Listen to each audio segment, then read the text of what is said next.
9, 8, 7. We have a go for main engine start. 4, 3, 2, 1, and liftoff. It's the SFL Nights it's the SFL Nights with A.J.Striker, with A.J.Striker. It's the SFL Nights it's the SFL Nights with A.J.Striker, with A.J.Striker. Ashley Jackson about the action. SFL news, come and join with interaction. Whatever happens, happens. Yeah, you will leave with satisfaction. Yeah, tell your team and tell your captain. Come and tune in, new episodes weekly. You can tune in from your room in afternoons, and when the moon hits, it's unique. It's the SFL Nights it's the SFL Nights with A.J.Striker, with A.J.Striker. It's the SFL Nights it's the SFL. Oh, welcome back, SFL Nation. Welcome back to SFL Nights with A.J.Striker. Thank you so much for joining me today or tonight or whenever you decide to hit that play button or turn on that radio dial. I really appreciate it, y'all. And I have my friend here with me, Mr. T-Roy Gaines. He is back from his little hiatus that he took from the show. Mm-hmm. Though, so I totally understand, man. How you doing?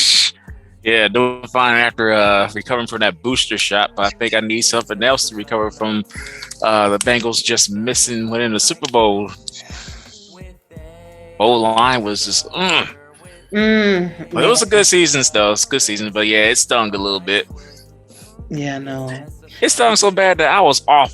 I worked on Monday, but mentally I was not there Monday. Yeah. I was like, oh. It's like that sometimes. Oh, yeah. Especially when it's your team and you've been waiting this, pretty much your whole life for this to happen like this. And we had Ref 62 out there making questionable calls. That in Gen Chat. And I was like, what are they talking about? And then it's like, oh, yeah, there is somebody. I mean, R62. he legit exists in real life. Cam, allow him to ref in that game, officiate in that game. Excuse me. I hope he got paid. Oh yeah, he got paid. Indeed. Yeah, man. Well, I'm sorry it didn't work out the way I was actually going for the Bengals too. But hey, maybe next year, man. But that's what we always say. Maybe next year. Hey, maybe it's the Bears and the Bengals or the Falcons and the Bengals. You never know. We'll see. All right. But on the show tonight, I have a great show, of course, for you. We're going to go over week five, and didn't look too good for your girl as far as the picks was concerned. Didn't do too hot. Also, week 6 action. I will be naming the MVPs from each game. Also, Striker Nights Trivia will be revealing who won this past week and the new questions that I have for you. And my 4th and Goal interviews tonight will include Mr. Van/Evan Lacey from Lone Star Glory. Have Khalil KT Thomas. Khalil KT Thomas from Portland. Ernest Mcray, senior cornerback from Sioux Falls Sparrows. And then I have Mike All with me tonight, Jacksonville King. So it's going to be an action-packed show. It's nice. Everybody decided to come out and hang out with me, so I really appreciate it. All right. On to the good stuff. So, Arizona was on a bye week, which was good. Got a chance to take some time out, work on my throwing arm. Hopefully we're going to be better this coming week. But Mexico City Aztecs took on T-Roy's Baltimore Vultures. And it's funny because they only allowed 29 points within 4 games, Baltimore has. And it's crazy that they playing lights out the way they are. I was right about this game because Baltimore did win 41-27. Mexico City had 297 yards passing, 62 yards rushing, 359 yards total. Their time of possession was only 15 minutes and 44 seconds with 4 mistakes. Baltimore had 350 yards passing, 84 yards rushing, 434 yards total. Time of possession, 27 minutes, 13 seconds. Perfect game, no mistakes. St. Louis took on the Denver Night Wings, and Denver came out victorious, I was right about this game. 23-20. St. Louis had 294 yards passing, 103 yards rushing for 397 yards total. The time of possession was 26 minutes, 24 seconds with 2 mistakes. Denver had 292 yards passing, 24 yards rushing, 316 yards total. Time of possession was 16 minutes, 22 seconds with no mistakes. Wow. Russian, what, 24 yards? What happened, Denver? Okay, Louisiana took on the Atlanta Swarm, and Louisiana won 28-20. I was wrong about this game.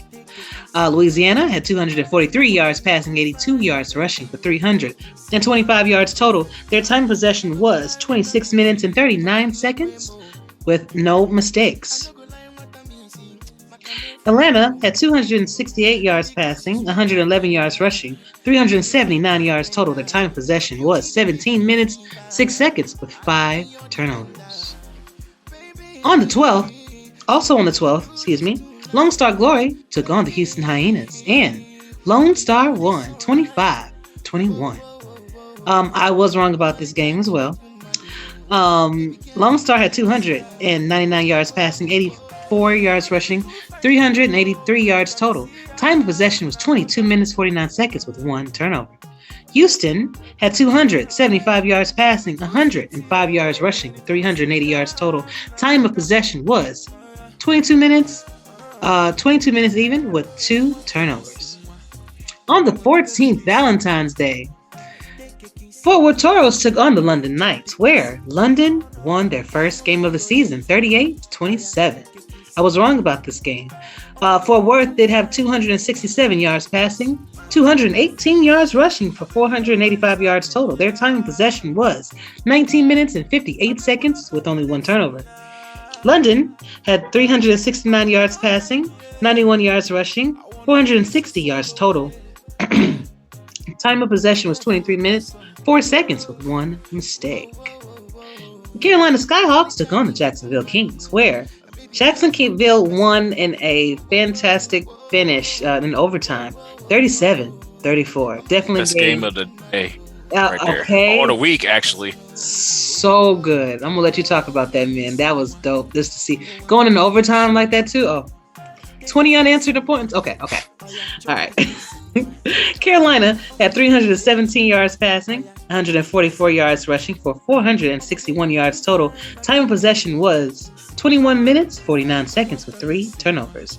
Jacksonville, 388 yards passing, 84 yards rushing for 472 yards total. Time of possession was 26 minutes and 33 seconds with no mistakes. Last 2 games of the night were Tulsa Desperados taking on the Sioux Falls Sparrows at Liberty Park, where Sioux Falls won 32-22. Tulsa had 217 yards passing, 85 yards rushing for 302 yards total. Their time of possession was 18 minutes, 16 seconds with 6 turnovers. Sioux Falls had 314 yards passing, 107 yards rushing, 421 yards total. Time of possession was 24 minutes, 46 seconds with 1 mistake. Last game of the night was Portland Fleet taking on the San Diego Mavericks, where San Diego won 47-34, and I was wrong about this game. I was actually wrong about this game and wrong about the last one too. Portland had 275 yards passing, 149 yards rushing for 424 yards total. Their time of possession was 17 minutes, 59 seconds with 4 mistakes. San Diego, 380 yards passing, 59 yards rushing, 439 yards total. Time of possession was 25 minutes, 39 seconds with 2 mistakes. So, 3 right, 5 wrong. What happened? I don't know. But congratulations to all the winners out there. You have been, some of you, Lone Star, have been blazing people's charts on purpose. So I commend you for that. You guys had that fire under your belts. You took it and you answered on the field. So congratulations to not only you, but everybody. Everyone that lost, back to the drawing board. Good luck next week. T-Roy, what are your thoughts? Well, with this week's action, home teams were 6-2, if I did my math correct. We have 8 games that are 6-2.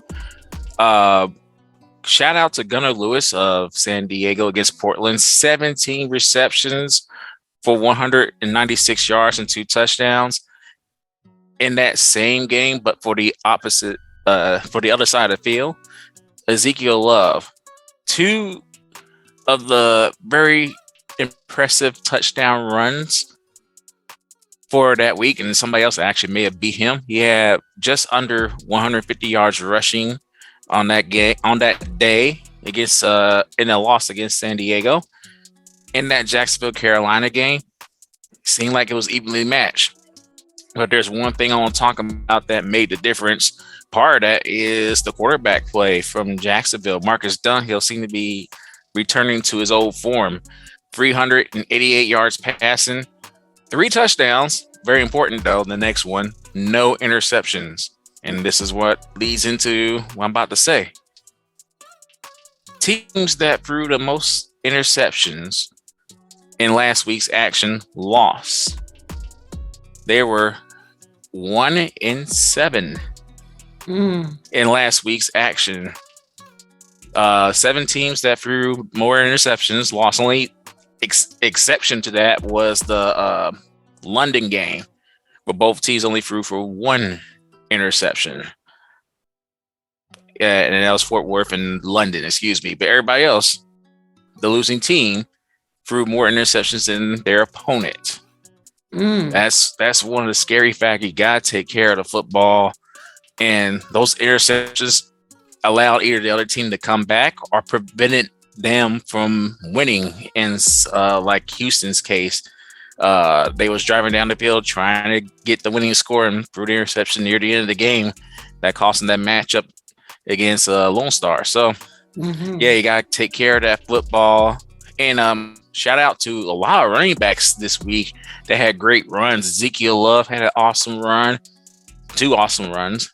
Jason Williams seems like he was the marathon run man, because 2 of his touchdown runs in the loss versus London were long TD runs. Very impressive. Also, shout out to Logan Jack in Carolina. A good touchdown run. Brad Jones of Houston, another touchdown run. Sioux Falls with GP Wells, a great touchdown run. Seem like these running backs is going to force the SFL Crunch Time to do like an Angry Runs segment of their own. Those who watch Good Morning Football, you know what I'm talking about when I say Angry Runs. I think Crunch Time needs to do that for the SFL.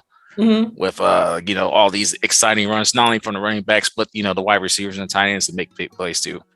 But those are my thoughts for this week. Fantastic, man. Listen, you might be onto something. Let Cam know thoughts are, and well, he watches the show, so he'll see it. And there might be something they can go ahead and add to it, but that is a good idea. But then that means you'll be responsible for it. That means you're gonna have to be on there. Nope. All right, guys. So MVP. Thank you so much, T-Roy, by the way, for that. MVP players of the week were, for Baltimore, Jack Wigmore, 41 completions out of 48 attempts with 85% completion rating, 350 yards, 5 touchdowns. Impressive. Denver's quarterback, Eric Price, went 20 for 28 at 292 yards, 1 touchdown, and he has his quarterback rating is 111.7. Louisiana kicker Otis Boudreaux, 7 field goals made out of 7 attempts. Longest field goal, 47 yards. Impressive. Lone Star Glory's quarterback, Ace Finnick, went 23 for 35, 299 yards, 2 touchdowns, and a quarterback rating of 99.6. London's quarterback, Johnny Pickner, went 35 for 46, 369 yards, 4 touchdowns, and his quarterback rating is 118.8. Jacksonville's quarterback, as you said, T-Roy, Marcus Dunhill, had went 37 for 45, 388 yards, 3 touchdowns, and a quarterback rating of 124.8. Sioux Falls, halfback GP Wales, 15 attempts, 101 yards, 2 touchdowns, 90 reception yards. And lastly, San Diego's wide receiver Gunnar Lewis, like you spoke of earlier, 17 receptions, 196 yards, 2 touchdowns, and averaged 11.5 yards per catch. Wonderful job, guys. Fantastic performances, and I'm sure I'll be seeing some of y'all might be in the All-Star game. I don't know, with these numbers, y'all might be looking at All-Stars. All right. On to Striker Nights trivia. So, Striker Nights trivia, last week's winner, fastest person to enter in the answer the right way was my coach, Mr. Eddie Gage. So he will be winning that $15 gift card. Fantastic. Congratulations, coach. You know, what was the question? You were really asking that. I wasn't there. You should have been. I was under the influence of a shot. Yeah, but that doesn't stop your eyes from working. But it makes you go to sleep. But the question was, if I remember correctly, I know one of them had to do with, what teams did Arizona and Louisiana pay homage to during our game? Oh, New Orleans. The Pharaohs and the Renegades. Yes, exactly. And then the other question was, which team that is currently playing there, what was their name before? Wait, how did I put it? It was like, who are the Honolulu Legends and the Santa Fe Gorillas right now? See, the Gorillas is the Aztecs. Yes. The Legends, though. Ooh. Honolulu Legends. They were also known as the Waverlings, too. I don't know. Hold on. Let me think. Tulsa. Who was it? Carolina. Oh, really? Okay, I didn't know that. Yeah, see? So you got to work for that card, boy. You got to work for that card. But I wasn't one of the cards. I just wanted to know what was the answers on the questions. Excuse me. At least I nailed one of them. You did, and actually 1.5. So I give you points for that. This week's trivia question though is, what 3 running backs are currently dominating the league on the ground? Now, this was played during the ticker. If you pay attention to the ticker in some of the games, the question was answered right there. So, first person. Oh, and I actually have another one. What is the SFL community's favorite number? So, if you answer those 2 questions the fastest, you'll be able to receive that prize. Okay. Favorite number. They have a number now? Since when we had a number? We always have this number. And that's all I'm going to say about that. I could guess, but I don't want to force a facial expression from you if I somehow got it right. So no, I'm going to keep my mouth closed on that one. All right, I know the first answer for sure. I definitely know the first answer, so I'm going to keep my mouth shut. Okay. Well, we can discuss it after I stop recording. Okay. But she must think I don't pay attention on that. I'm a running back fan. You know I know who the top 3. Hey, some people don't. They just look at I know, that's why I'm not saying the darn thing. You know? Give people a chance to win. Exactly. But we'll see. We'll see who comes in fastest with it.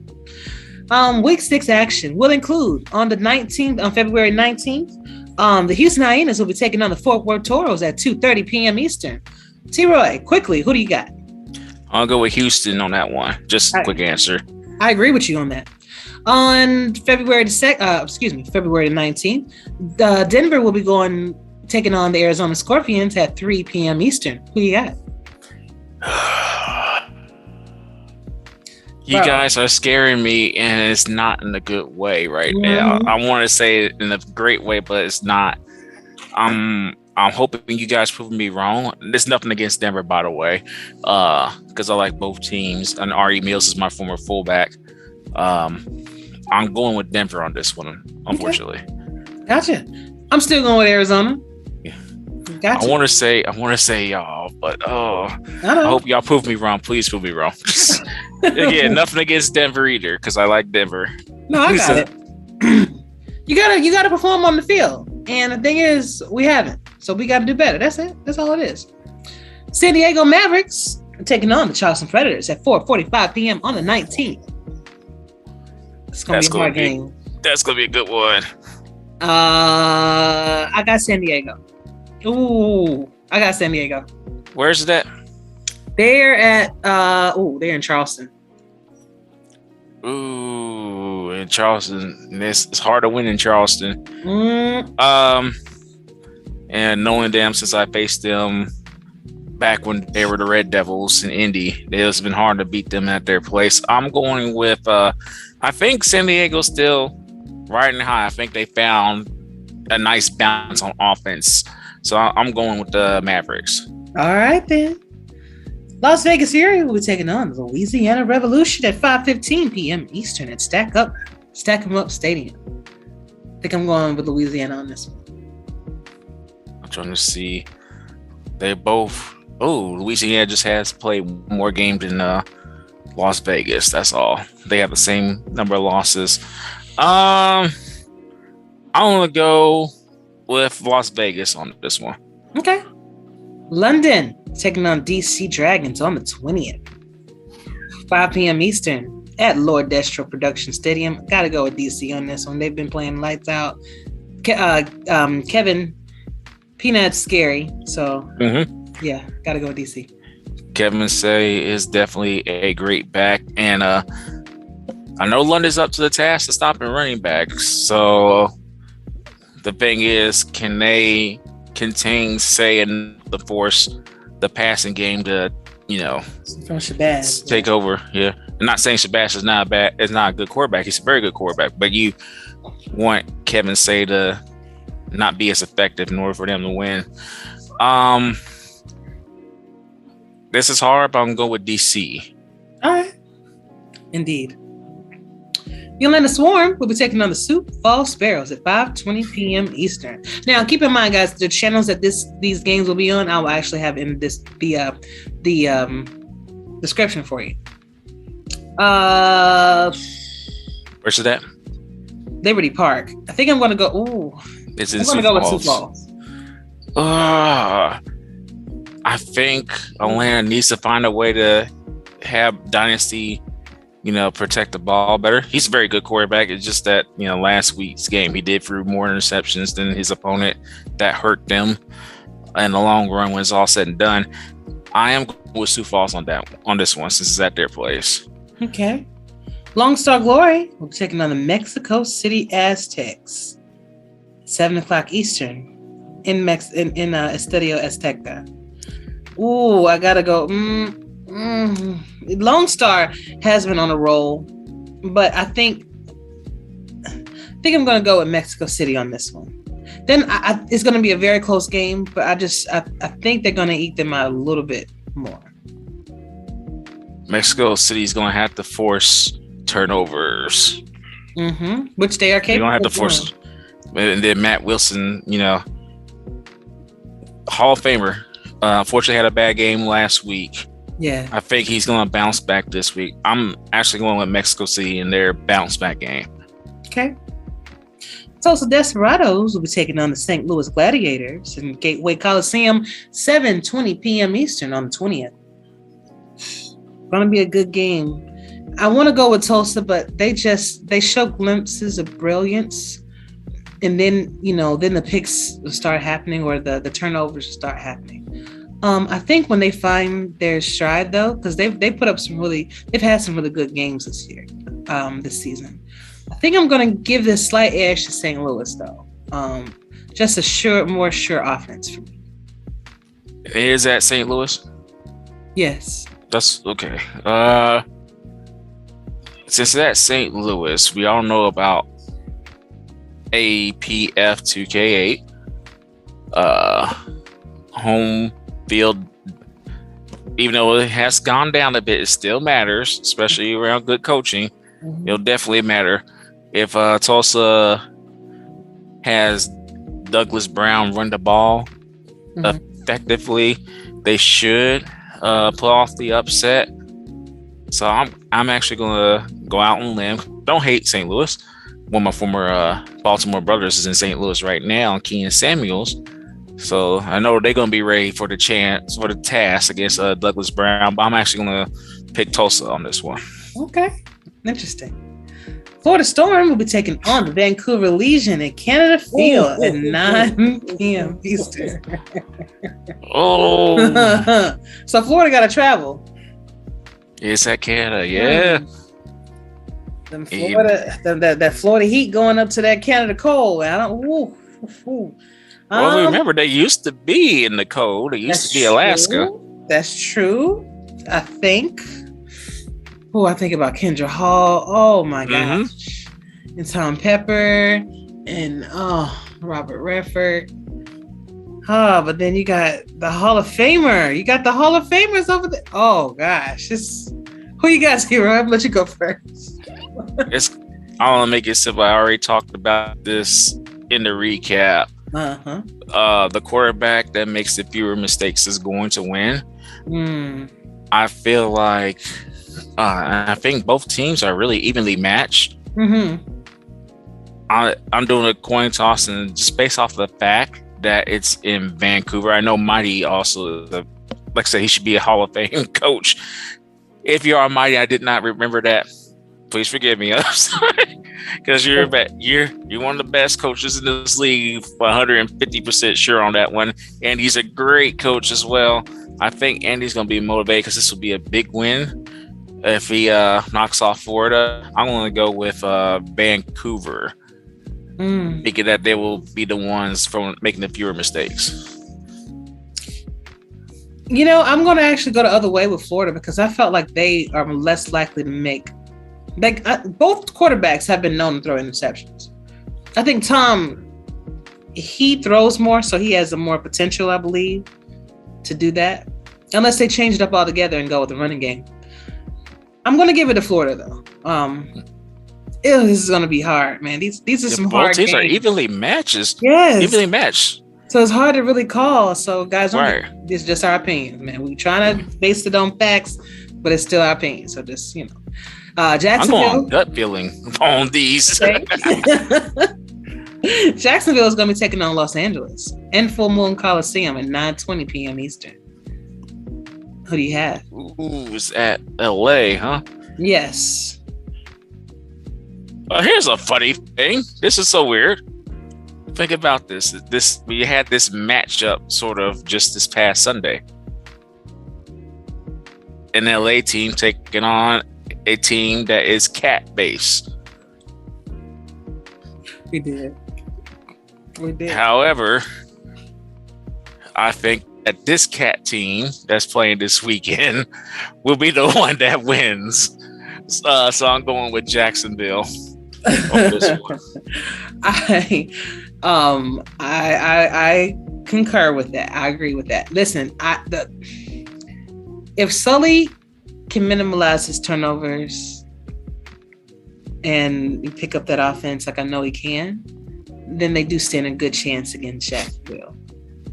Again, their offense is just looking like it needs a little bit of work. Not sure. Maybe they're trying different things, which I'm sure most coaches are. Trying different things, seeing what's working. But I am going to give it to Jacksonville because I think they're just more sure with the ball. We'll see. Lastly, the Baltimore Vultures taking on the Queen City Corsairs at Calm Pro Field, 7:15 p.m. on the 21st. Only game that day. Oh, it is? On the 21st, yes. Okay. On the 20th. Looks like okay. And 19th, 20th, and your game is on. They're going to give y'all the special time. Oh, classic rivalry on Monday night. How about that? Indeed. So, I already know you're not going to say nothing. Thank you. We've been through it.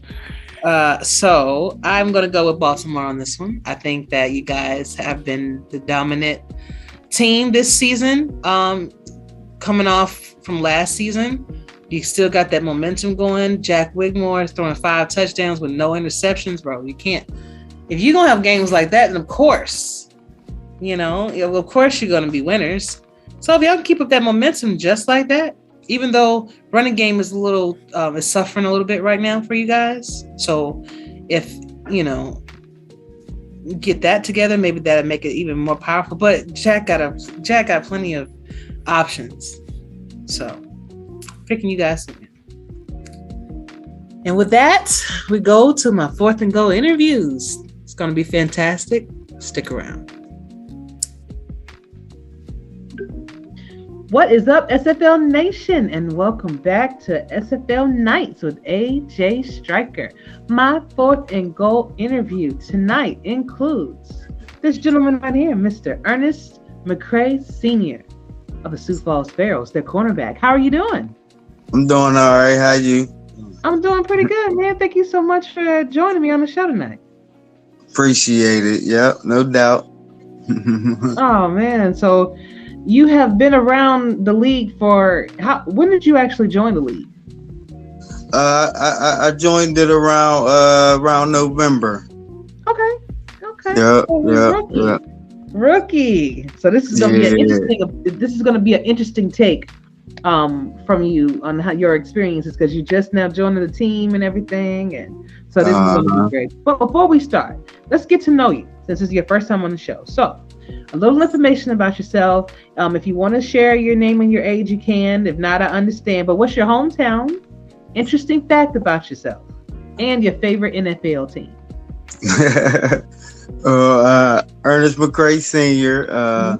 I'm from Pittsburgh, PA. You know what I mean? 43 years old. You know what I mean? What else? You know what I mean? It was born and raised. Interesting facts. Mm-hmm. My family nickname is Dynamite. Okay. You know? I played high school football. You know what I mean? I was all right. You know what I mean? Nickname there the coaches and team gave me was the Pocket Rocket. You know what I mean? Because I'm 5'7". You know what I mean? But that's kind of quick. And that's about it. And I love my kid. I got 4 daughters and 1 son. Oh, man. You know what I mean? Yeah, my son's the youngest. Oldest is 29. So I just love I love sports, but I love football. You know what I mean? I'm a football freak for real. So that means Pittsburgh is probably your favorite team, right? And you know it. I got you. Yeah. Everybody except for the Pirates. I'm a Boston Red Sox fan. Okay. That's interesting. Yeah, it's about time for Roethlisberger. Well, didn't Roethlisberger retire already? Yeah, this is it. 18 years. Hey, that's my QB. He the only one gave me another 2 Super Bowls. You know what I mean? No, everybody else failed, so can't say nothing about that. Indeed. It's to be interesting to see who they're gonna replace him with, because he has been a part of that team for decades. You know? Yeah. That's why I think we made a hiccup. We should have got somebody as understudy, you know what I'm saying? Exactly. Somebody know the system, you know what I'm saying? Mm-hmm. Yeah, because ain't too many rookies like how he was to get thrown straight in there and it just roll with it. Mm-hmm. You know what I mean? It's a little different nowadays. Yeah, well, good luck, y'all. Appreciate it. So how has the transition been from being in the minors to the pros? Because I know you spent some time in the minors. Yeah, it's been different. It's been different as far as, you know what I'm saying, me getting playing time. I wish I was on the field more, but I know my role right now, and I just got to continue to progress my player. And it's been a good experience though. I wouldn't trade it. You know what I mean? I enjoy it. You know what I mean? Getting to meet new people. You know what I'm saying? And learning from different people and trying to do different things. You know what I'm saying? So it's been cool. Now, which minors team were you on? The Tacoma Grizzlies. Nice. Yeah. Do you still talk to your teammates? Yeah. I you know what I mean? I still talk to Johnny Reno. You know what I'm saying? Yeah. I be hitting up Berenstein. The safety play for Fort Worth Frank. Too, you know what I mean? Mm-hmm. Frank. Yeah, I be talking to him, you know what I'm saying? Yeah. You know. And that's good. Yeah. Tell me, from your perspective, what is the Sioux Falls locker room like? It's pretty cool. They yeah, I mean, a lot of people be working, so it's pretty, you know what I'm saying? But other than that, it's cool, you know what I mean? Very upbeat, you know what I mean? We got a lot of a lot of trash talking amongst ourselves, and I like it. Okay. You know what I'm saying? You know what I mean? We just keep it in house, you know what I mean? I like that a little bit, you know what I mean? You know, that's interesting that you say that, because some people are saying that you guys got another server out there, you know, that y'all not in the SFL Discord server talking, because they don't ever see y'all. So y'all got another room to be talking about. I'm saying I be in there sometimes. It's like, you know what I'm saying? I don't know. Like for me, it feel like, you know what I mean? Like I got a couple people, but I holler, but a lot of people don't holler back. So I just, you know what I mean? Talk to like Derek Merricat. That's my buddy. I talk to him a lot. You know what I'm saying? So, you know what I'm saying? Yeah. So it's just like certain individuals, like I'll hit them up privately on their DM or something, you know what I mean? Let them know how everything going. But yeah, you know what I mean? I watch the games and I chit chat with a few, but a lot of them don't give me responses back. So I'm the type of guy, you know what I mean? I'm cool with it. I keep it with us. Right. I gotcha. Yeah. But so what are your feelings about Sioux Falls' record so far? Hey, like right now, I feel it's cool. 2-2, can't complain about that. You know what I mean? 500, almost at the midway point. You know what I mean? You know what I mean? I feel we're a team on the rise. You know what I mean? Our defenses, you know what I mean? Our defensive secondary is clicking good. You know what I mean? We got some true veterans at safety. You know what I mean? That's been helping us out. And you know what I mean, our offense is clicking, you know what I mean, our running back starting to get involved a little bit more, starting to, you know what I mean, get them first few game jitters off of him. You know what I mean? Yeah, I think we're gonna be a little diddly. A lot of people, you know what I mean, is sleeping us for real. You know what I mean? We get no love in the picks or nothing like that. You know what I mean? Keep an eye on it. You know what I mean? We get the lowest picks in most of the teams. So, I mean, just try to prove them wrong so we can get that. Yeah. Yeah, I was wondering how that affected you guys when people are just being like, "Oh, they're not the same Sioux Falls that they used to be," even though, you know, being 500, you know, that's better than how it has been for the past few seasons. So I was curious about how you guys took that when you did hear what people were really thinking. Like y'all wasn't gonna win more than a couple games or whatever. Like, how does that affect you? It don't affect us like it's motivating us. You know what I mean? We throwing posters, stuff up on our walls. You know what I mean? You know what I mean? Keep doing it. We like it. You know what I mean? Because we only one win away from the wins we had last year, 3. So feel good right now. You know what I mean? We 500, tied for the division lead. You know what I mean? Ain't too much you can ask for. You know what I mean? We just beat a division opponent. So. You know what I mean? Next up, Tulsa. All right. I love it. How do you feel about your chances of winning this weekend against Tulsa? I give us a good chance, even though I know they're coming off 2 straight victories, you know what I mean? Yeah. They looking good right now, you know what I mean? And you know what I mean? My man played for him. You know what I mean? Me and him been chit-chatting one-on-one a little bit, you know what I mean? I let him know it's on Valentine's Day, get ready. You know what I mean? So, you know what I mean? I feel, you know what I mean, the way we've been playing, you know what I mean? I feel if we can control the ball early, you know what I'm saying, it's going to be problems. That's all. Okay, love it. Yeah, you talked a little bit about your individual performance and wanting to be utilized more and understanding that with your progression, then that will come.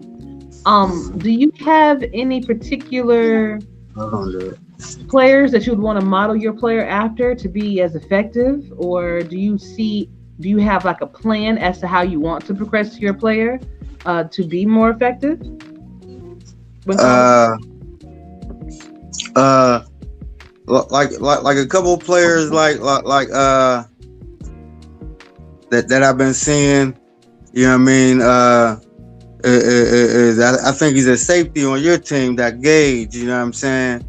And I've been watching his little style of play. You know, I just want to work on my hands a little bit. and on better coverage. You know what I mean? I think I could tighten up my little coverage a little bit more, and my consistency. You know what I mean?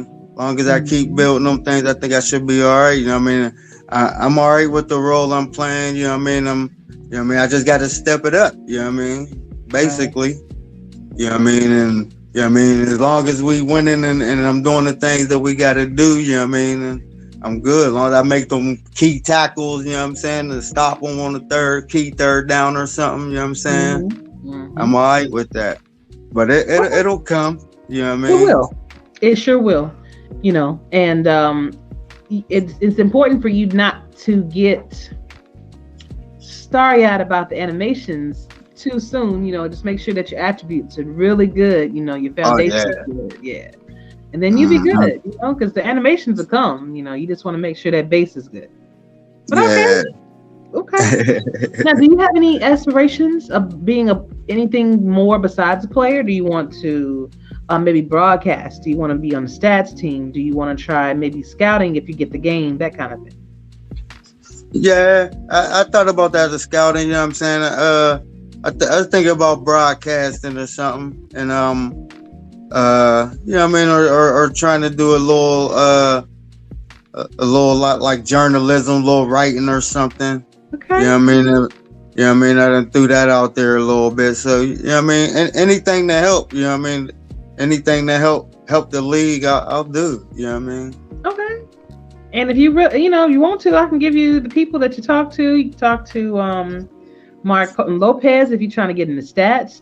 You can talk to Mike Daggs if you're trying to get in the broadcasting. I believe you can talk to Tom Welsh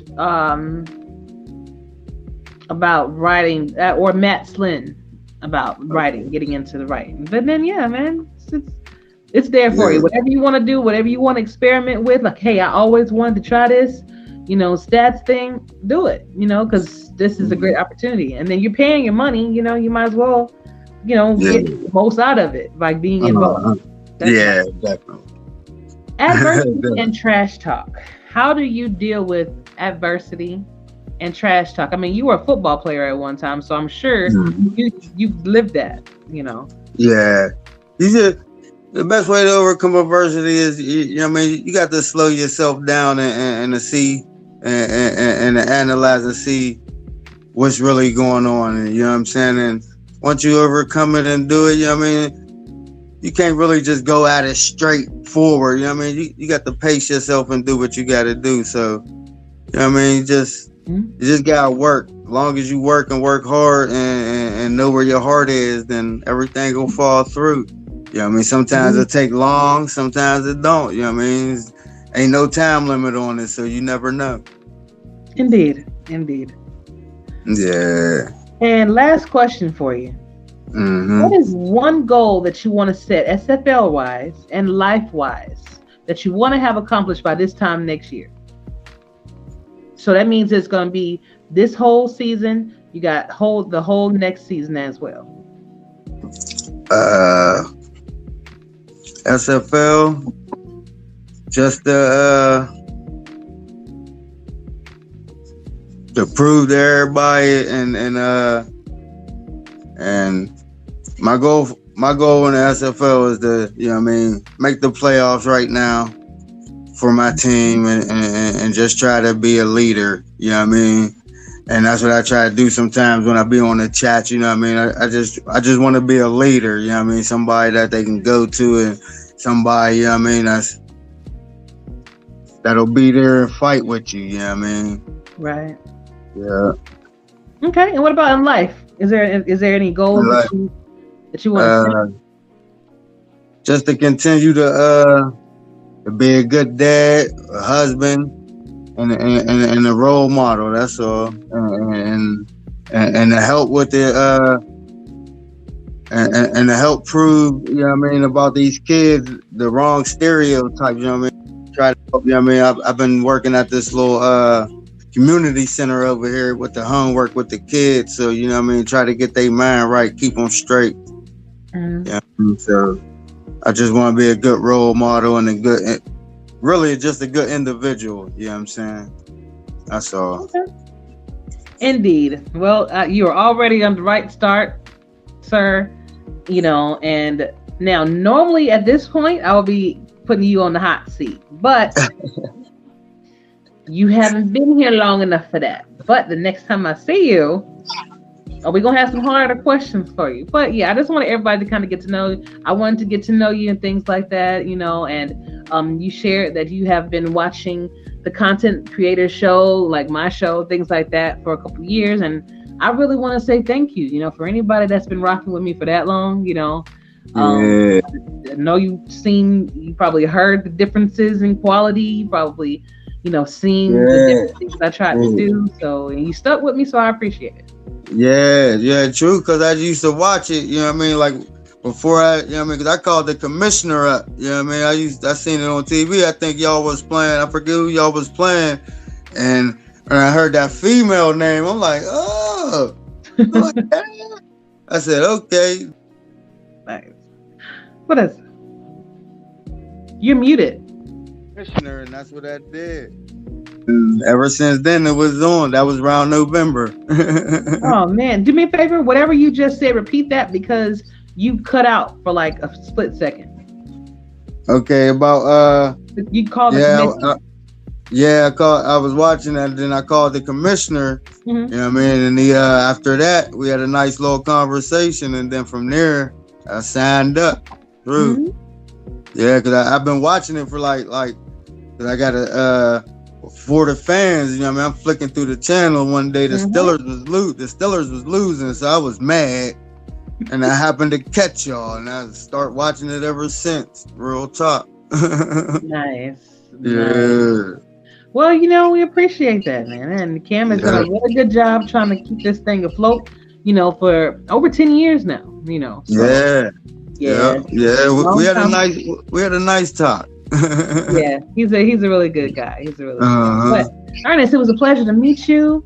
Yeah, appreciate it. Come back on the show whenever you want to. I really, appreciate having you there. But if you have any last words or anything you want to say, that could be a song, it could be a poem, or just a simple shout out. But right now, Ernest, the floor is yours.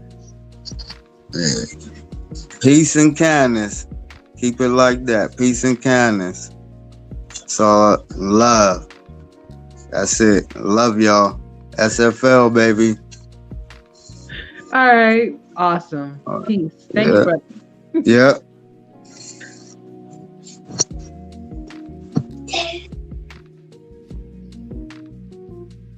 All right. And welcome back to another Fourth and Goal interview featuring Mr. Khalil KT Thomas. He is the middle linebacker for the Portland Fleet. How are you doing, sir? I'm doing good. AJ, what's going on? I'm doing pretty good, man. Much as Super Bowl Sunday. I'm so glad that you decided to take this time out for me to do this because it's an important game. So I appreciate you. No, definitely. I know we've been talking about it for a while, so I'm definitely happy to be here. Awesome. Now this is your first time on my show, right? Yes. Okay, well, I'll welcome you. Long time coming, brother. Give us a little bit of information about yourself. So what's your name? If KT is not your real name, or if you want to share, that's fine. Your age, your hometown, an interesting fact about yourself, and your favorite NFL team. All right. My name is Khalil KT Thomas. I'm 38. I'm originally from Paterson, New Jersey, home of Victor Cruz. And one fact, I actually walked on to the Penn State football team my freshman year of college. Got beat up, got ran over. But my claim to fame is that I played Penn State football practice with the team for a season. Hey, so you played for Penn. Just want to say that, man. We don't need to know all the. Listen. I gotta be honest. I was a tackling dummy for 2 months. Hey, you did something, man. So did you ever actually play? Well, first, who's your favorite NFL team? The Giants. As you see behind me. Oh, okay. Cool beans. If you would have said something else, probably would have had a problem. But I can go with the Giants. So have you actually played any other sport besides football? As you said. Yeah, no, just football. I played, like Pop Warner. Played in high school. Went to Penn State, not thinking of playing, and then I was like, I'll try out. And they're like, we gonna walk on? I'm like, sure. So I walked on and did that for a year, and then came back to New Jersey and finished school here. Fantastic. So how did you find out about the SFL in the first place? So it was like a Saturday afternoon, and I was just turning around my cable, and I came across it on what was 11 Sports, now Next Level. And I'm like, what is this? And I'm looking like, oh, this is weird. Okay, it's like Madden. What is that, 2K? So I'm watching it, and it kept kind of popping on every week, and I'm like, I'm curious. So I kept watching, and then I think the year I watched the championship game was with the halftime show with the rock band. And that's what, like, wait, they have a halftime show? Word? Okay, I'm gonna look into this. So that's why I kind of got into it and joined Discord and hit my mic.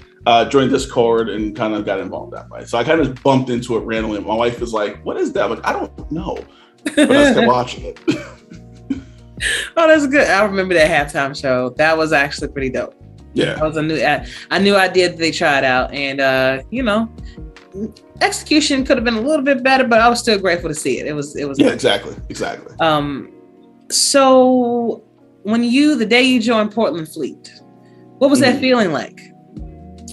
It was a weird feeling because my first year I was with the Chicago Wildcats, and my first year, it's been reported, everyone knows what happened with Chicago and that whole thing. So my first season was not great, and it made me not kind of want to do it. I was like, I can't do this.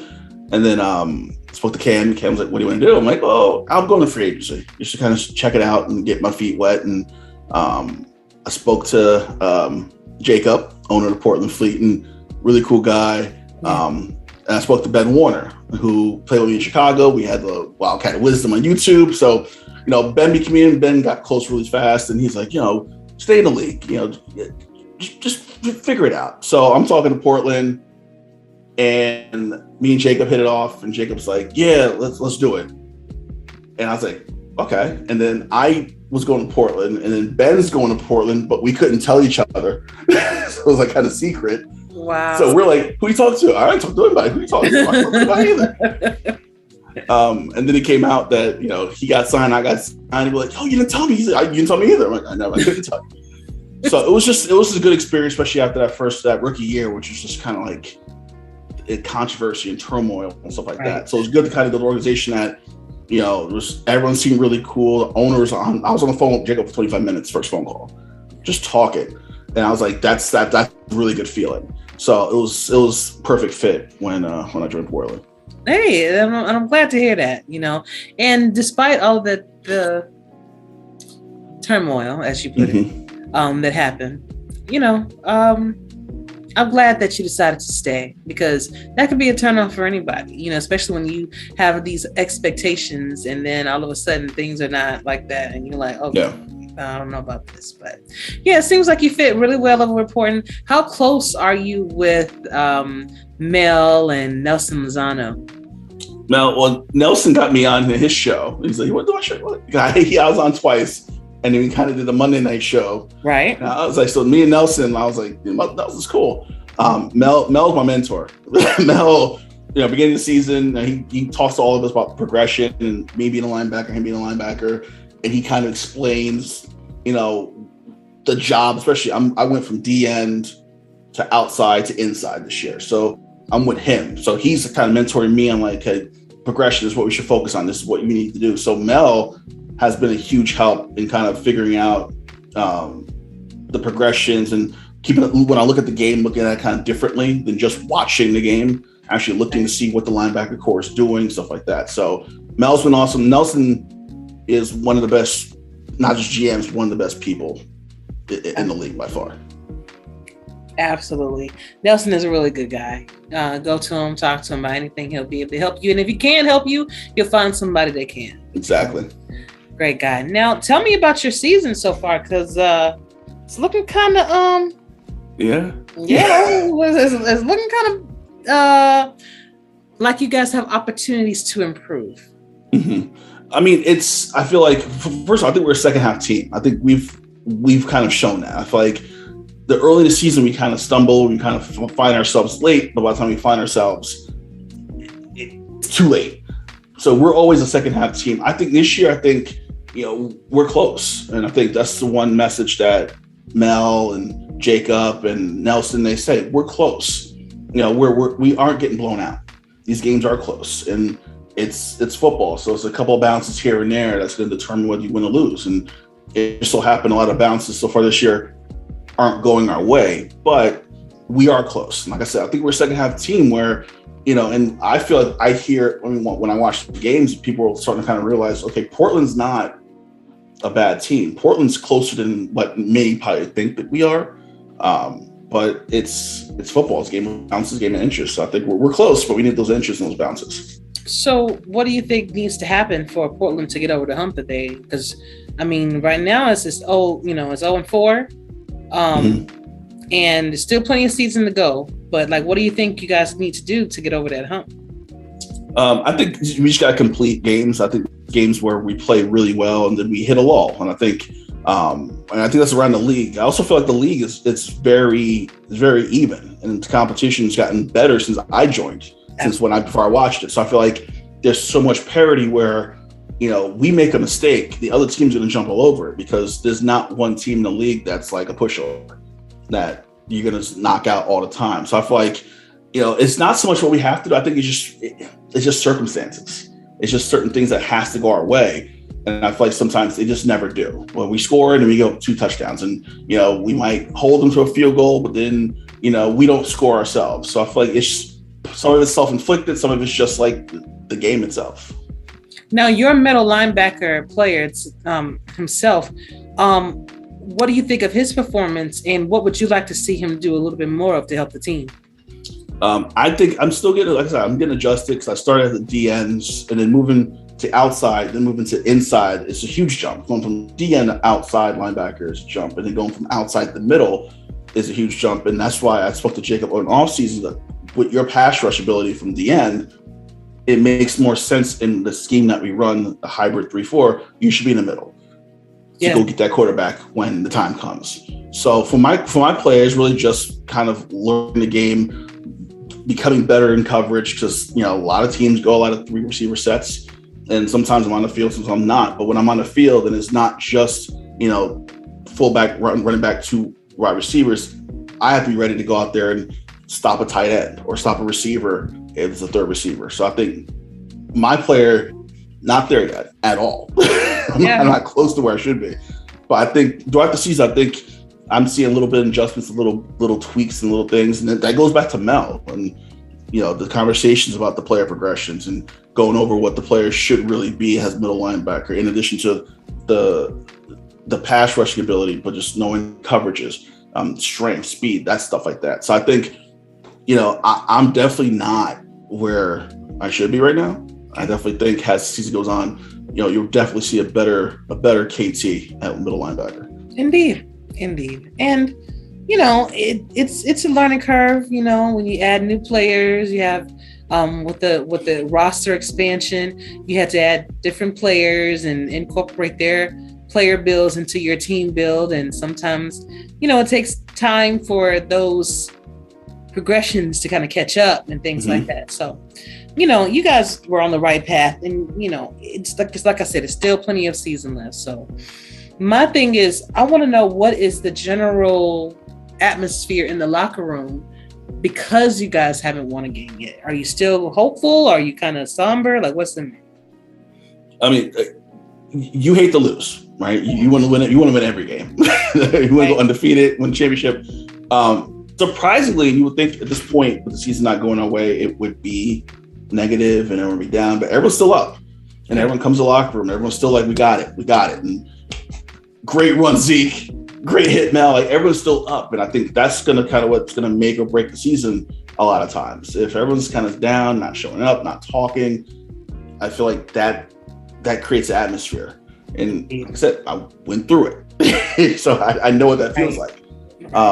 You definitely don't see it on our team now. And I think we definitely know, like I said, we're a second half team. I feel like that second half of the season, we're going to shock people. And, whether we make the playoffs, whether we play spoiler, whether we make a run, we're going to be excited to do it. Whether we're 0-4, whether we're 4-4, whether we're 8-4, we're going to be ready for anything. Okay. Sounds good. Now I got a couple other questions for you before I put you on the hot seat. Typically with my first time guests, I don't put them on the hot seat, but you've been in the league for a couple seasons. So, you can answer some of these questions. It shouldn't be no problems. But I wanted to know what is a sport that is currently a sport that shouldn't be? For me, it was curling. And anybody that's ever watched my show, they know that I do not like the professional ice sweepers. And for you to call it a sport, it's like, what is going on? You said, I literally just, before the game started tonight, I was with my wife and I turned to curling. And I'm watching it and I'm like, I don't get it. I still don't get it. I don't understand how this, you're sweeping ice and you're throwing a brick, whatever you want to call it. And you're sweeping the ice with a brick.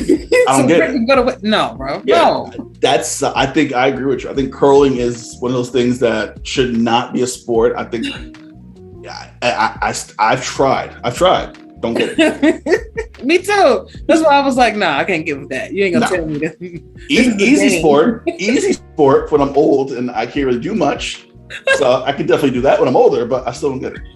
You might as well make spades a sport. If you're gonna do that. Pretty much. Spades, you can sit down. Exactly. Do you think esports should be considered a sport in itself? Yes. I think that was one of the draws to SFL too. I think the tagline is esports without a controller. Mm-hmm. And I think that's what kind of clicked in my head, like, that's interesting. But I think the amount of money in esports, the amount of dedication it takes in esports, I think there's scholarships being given out for esports, major universities, and esports can sell. Counter-Strike can sell out the Garden if they want to. So I feel like when you have that fan base, when you have that excitement, when you have that passion, I think that's definitely a sport. So I think esports is definitely a sport. Fantastic. Adversity and trash talk. How does Portland handle such a thing? Because I have seen y'all Twitter page. I've seen y'all go, y'all put some stuff out there too. It's all in good fun. I feel like we don't have anyone on our team who's just like, you know what? No. We don't have that. I think we trash talk. It's out of good fun, and we give it, we take it. We're winless right now, so if we give it, we better be ready to take it right now. What the situation is.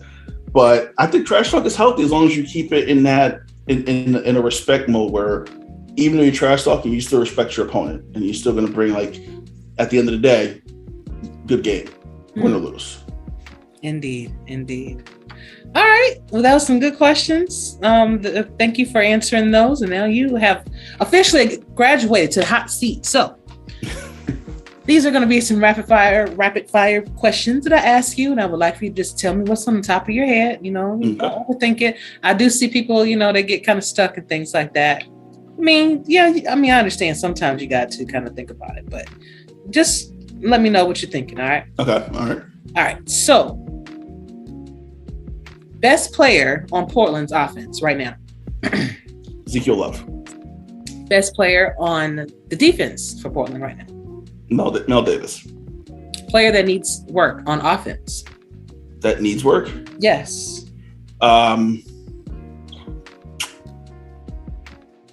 He's close for OJ Bruin. Okay. What about a defensive player that needs work? Myself. Nice. Funniest person in the locker room?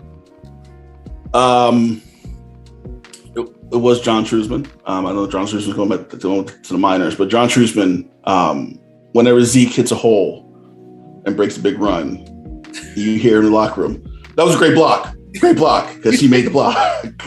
So Truzman's definitely one of the funny ones. All right. One of the most serious players?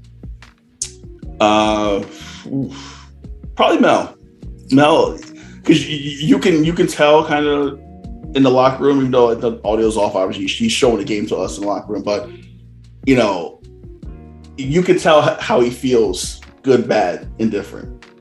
And it's always kind of like even keel, but Mel's either like excited or just irritated. Okay. Most talkative or most active player in your locker room? Obviously Jacob, Bob Funk. Yeah. Yeah, definitely. Yeah. Those two for sure. Okay, gotcha. An SFL team that's not doing too well right now, but will have a breakout season in the end. Portland. I stand by that. I think I said it earlier, we're close. I think it takes one game. I think we get that one, we might run off a few more. Okay. An SFL team that's going to fall short of the playoffs that's doing really well right now.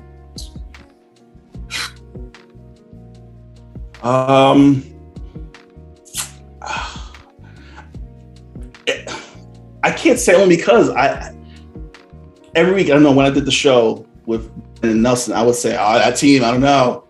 And then they make a run and made me look crazy 2 weeks later. These are all opinions anyway. So people can't get mad at you for your opinion. I mean, well, they can. They could. I honestly don't have one. I think it's tough to make that judgment right now. I think I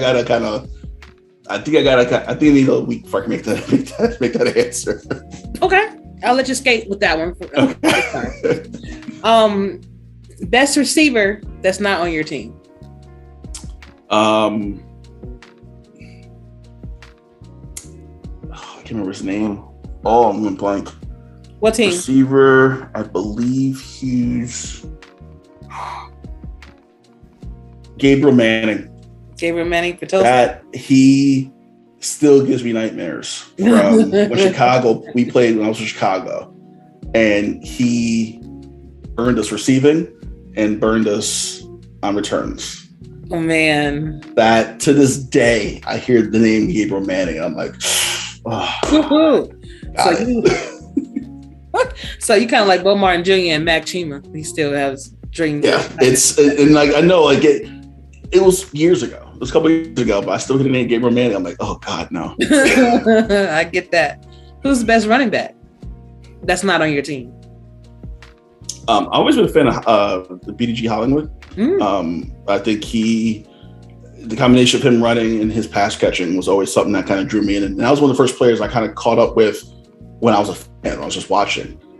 Okay. So when I got in the league and actually played against him, I saw it, firsthand and how he would just knock me down running. So definitely BDG.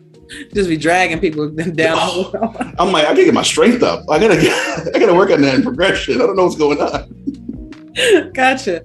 Best tight end that's not on your team.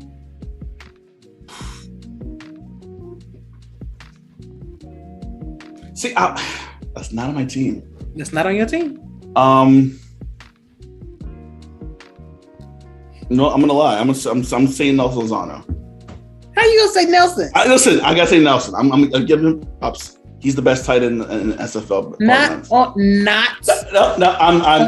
I'm changing the rules. Okay. I'm changing the rules. Okay. I'm changing the rules of this game to rep Nelson Lozano. That's my job today. Okay, cool. So you missed that one. Best quarterback that's not on your team. Matt Wilson. Okay. Hold on. Back to the tight end thing. So you ain't see that. You ain't see no. All you see is Nelson. You didn't see Will Todd. Will Todd is on my team. Or Jay Hayden. You ain't see none of that. I do like Hayden. I think just say Hayden. It's okay. Nelson. I feel like Nelson. I think he doesn't get the volume, but I think he's made a lot of big catches for us in the last few years. Where I think in my head he's top because the volume's not there, but when we need him, he's that guy. Cool. So I think that's why it's my head.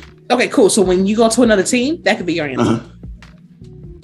I'll bring Nelson with me. You don't need to be GM. You don't need to be GM here. Come on, let's go. Who has the best defense overall? That's also tough because the offenses in the league are so good. Like really, really good. Right now, I think statistically, I think it's I say DC or something like that. I think DC might have the best one based on numbers and stuff like that. So who has the best offense then? again, that's tough because everyone has. I do like, and I know it does. I know the game yesterday was tough at the end for Atlanta, but I think Atlanta still might have one of the top offenses in the SFL with all their weapons and what they have. I think Atlanta, no matter what the record is, I think they have the assortment of weapons. You can compare it to the LA Rams. I think they have so many different weapons, so many places to go. I think Atlanta. Okay, got it.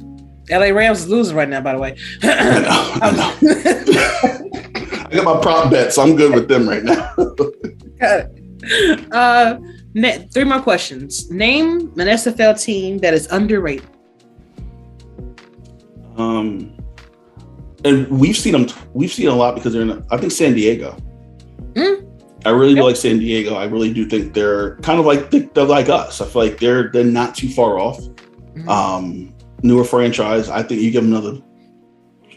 I think next season they're in the running for a playoff spot and to make some noise. I think San Diego's underrated. Okay. Overrated team. You really put me on the spot with these questions.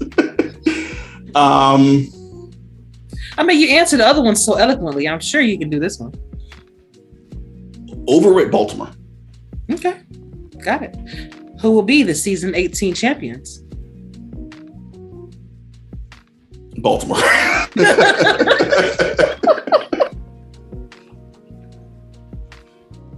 Okay. Interesting. I was wondering how you was going to answer that.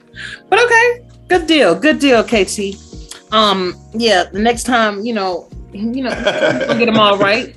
You ain't the only guest that tried to dodge. You're not the only one, but it's good. And I thank you so much for being on. The tight end position, I will say the tight end position, I think in the league has gotten a lot better since I started. So I think that question's loaded because there's so many good tight ends and a lot of teams are running 2 tight end sets. So it's just so many. You just didn't have, you didn't have a name in mind, Nelson. That's all it was. It's all right, man. Listen, my job is to knock out tight ends. I don't want to give them props. I'm the linebacker. That's my job. Hey, you can give props to somebody that burnt you. Yeah, I give props to Gabe Romantic. Oh man, this was fun, Khalil. Please, whenever you have time, you're definitely welcome to come back on the show. Pleasure to have you. Thanks so much. Thanks, AJ. Anytime. But before you go, if you have any shout outs that you'd like to give, now is the time. You can do a song, you can do a poem, or like I said, just a simple shout out right now. The floor is yours. So shout out to Portland Fleet. What's going on, guys? We will win. And we're going to make a run. Shout out to the whole SFL Nation. I've enjoyed my time in the league. Awesome people. Next convention, hopefully I can make it and see you guys in person. And just thanks for having me. This has been so fun. I appreciate it. You bringing me on. Anytime. You always got a spot on my show whenever you're ready, brother. Awesome. Thank you. You too.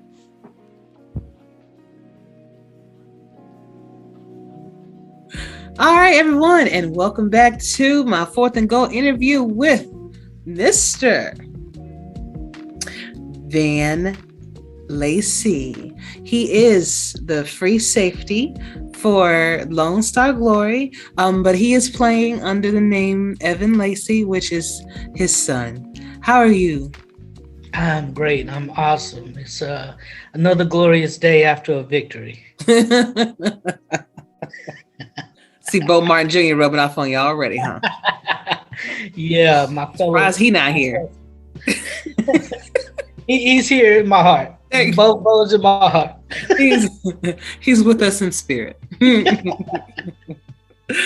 Well, I mean, you guys have been having a very interesting season, to say. But first, before I get into all of that, how have you been, just in general? I've been good. Family is good. My health is good. I'm blessed, so I have great friends that I've met in the SFL, and as long as I stay positive and keep it moving, then everything's good. Absolutely. But that's good to hear, meeting your sister at the convention, and she's amazing. She asks about you all the time. Really? She's wonderful. You have a wonderful family, you know. Thank you. Thank Wife you. is beautiful. I didn't hear you. She started up a new business. Oh, really? Yeah, she does charcuterie boards. Nice. And the name of her business, if I can give a plug for her, yes, is So Cutery. So cute are we. Nice. I like that. I like that. Check her out. She's I know she's on Facebook. I think she has a Instagram page for her business, but yeah, check her out. Absolutely. And then if you give me that link, I'll make sure I put it in the description for you. But listen, she's probably making a good amount of money right now. Super Bowl Sunday. Come on now. Yeah, she did an event last night, actually. Nice. So yeah, she picked a good time. So I said congratulations. And hopefully I can be able to support her soon. Okay, I'll let her know. Absolutely. So on to SFL things now. You guys are currently 3-1. I know it got some it rubbed some people the wrong way to know that certain individuals said that y'all want to go win more than 2 games. Some people said you want to go win more than 3 games and things like that. And you had some big wins. So Queen City, you know, and London, and then recently with Houston. And you know, you guys are showing promise. So what do you think your secret to winning is? I think our quote unquote secret is the coaching, the scouting, the many hours that Charles and Soto and James and Albert put in coaching and devising a solid game plan is our secret. You know, the chemistry of the team is tremendous, but it's the coaching and the scouting and the amount of effort that those guys really put into making sure we achieve success. Absolutely. Yeah, and that you've done, you know. Now, how do you think your overall players has performed this season so far? I think my players performed well.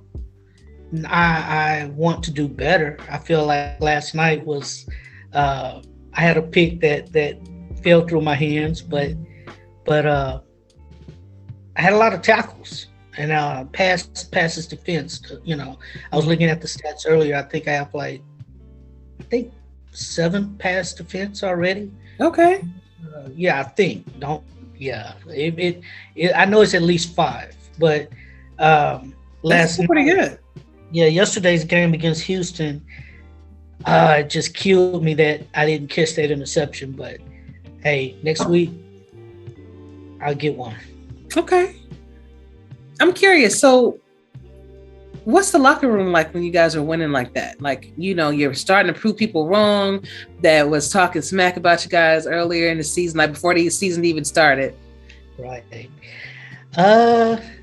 Can't divulge too many secrets, locker room secrets, but yeah, we were given bulletin board material before the season started. So we feel like it's us against the world.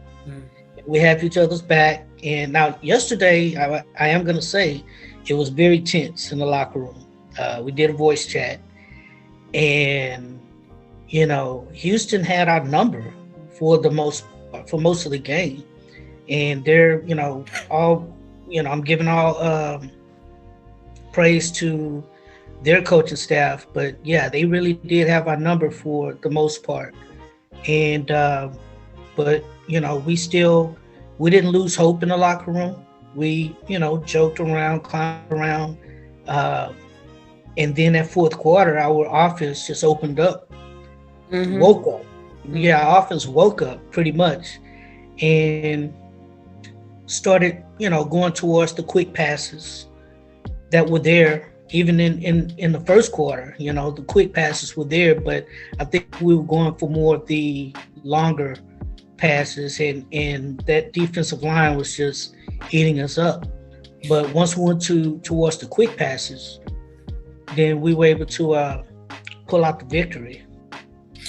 Yes, and I was going to ask, if that was, out of the few games that we've played already, was that one of the most gratifying wins for you, or was one of your other wins, like the first win over Queen City or the win over London? What do you think was the most gratifying win for the team?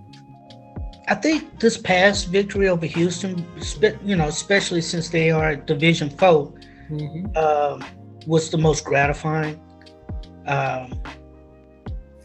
There was a game in retrospect that is gratifying to me now because of the things that were said after the game. I'm not going to go say what team it is, but it is after the game, in retrospect, after hearing and seeing some of the things that were being said. That game was very gratifying. One thing about me, I don't like win or lose. You should have respect for your fellow peers. And, I don't like saying if we lose, I'm not going to say, oh, well, it's the AI or this team was lucky or, no, you just lost or you won. I mean, either way, I don't blame anything on AI. I don't believe in that. I'm going to show respect to you just as much as I expect you to show me respect. We all, put in hours of, preparation, and it's disservice to the scouts, the coaches, everybody who prepares for the games to blame it on AI or it is what it is. So I take it that's what some of the people were saying, that was the reason why you guys were victorious over Houston. All right. Yeah. Well, not Houston, not Houston. Oh, just you. Oh, you said you didn't want to. Okay, or whomever, whichever team. My bad. He didn't tell me Houston guys. Just don't want to start that. Letting you know how people. Even with that,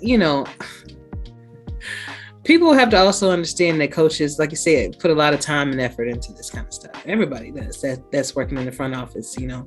From making sure everybody makes their progressions so that the team can perform the way that they should perform and be at top quality performance, things like that.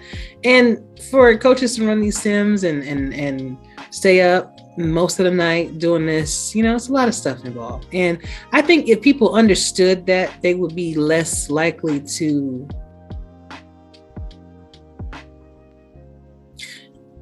say things like that. Because it is borderline disrespectful to the coaches and people that do put that time in. Like, you can just easily say, now there are cases where it was absolutely AI. That it was undeniably a glitch that made you stop before you ran into the end zone and run back the other way. And there is no way. Right. When it's blatant like that, then you can't deny it. But then some of the reasons that people lose is because of, unfortunately, the coach didn't have the right game plan, or or things like that. Anybody can make a mistake. You change 20 plays, you don't know how really all these 20 plays, or you change 2 plays, or you just changed 5 or 6. You don't know how this is going to work out. Right. You guessing just like everybody else. Right. And so regardless of how many sims you do. Exactly. Where some people like Jeremy Vega, when he used to coach, he said he would only probably run like about 2 or 3 sims in a whole week, but they was winning, but he already had it down to an art form where people, other people may have to run sims all day and all night just to see how it works for them.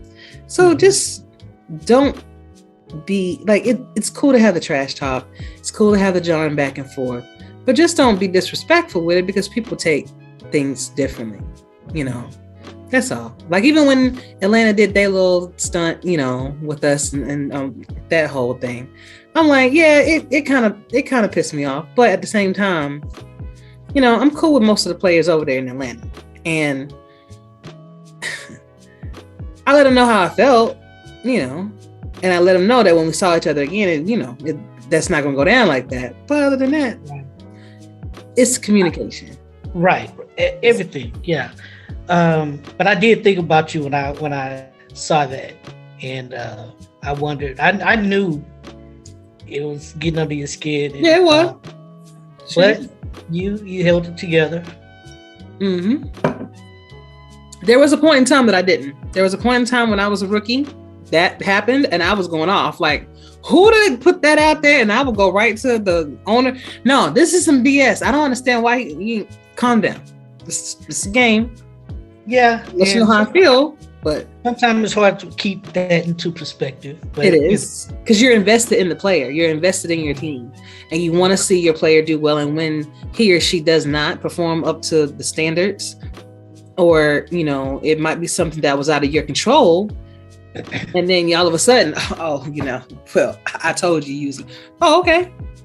Yeah. So I understand the fire and the passion that you guys have as a team to be able to prove the doubt is wrong. I mean, I'll tell you straight up, the way it worked out is that I said that y'all was going to be 3-9. That's how, when I was going through it week by week, and I was looking at the matchups, I was like, I don't know if they're going to do that. So clearly, I don't mind being wrong because I'm human. And this was guesses.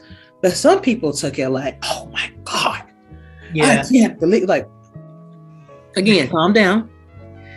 Yeah, but I think what most people fail to realize is that we brought everybody back.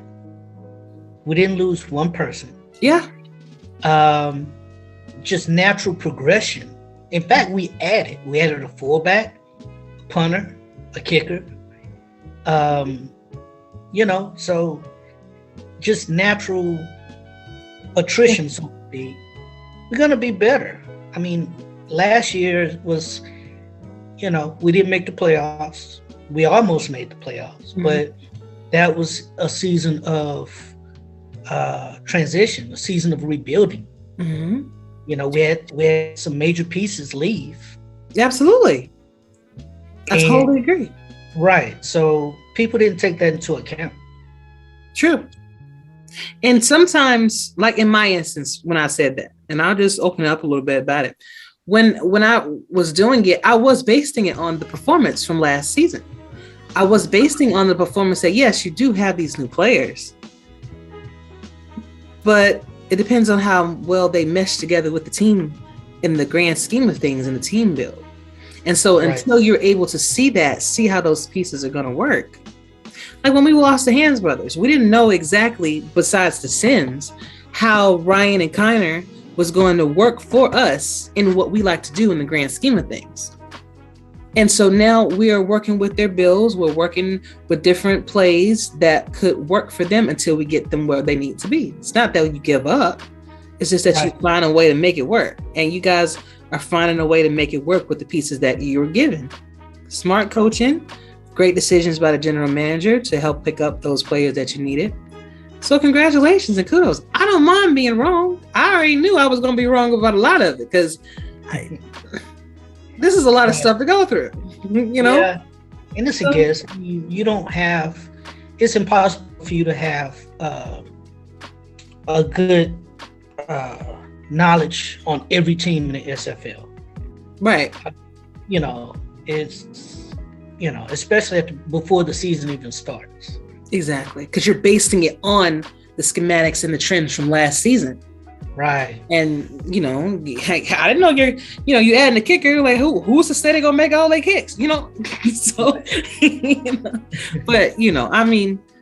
So, but, congratulations. You guys have been doing your thing. You got one more win to get to prove me wrong. So, see how long it's going to take y'all to get that win. But no, it's good luck to y'all. I think Eddie, he only predicted we would get 4 wins. So once we get past the 4, then I'll reach out to Eddie. Awesome, man. Awesome.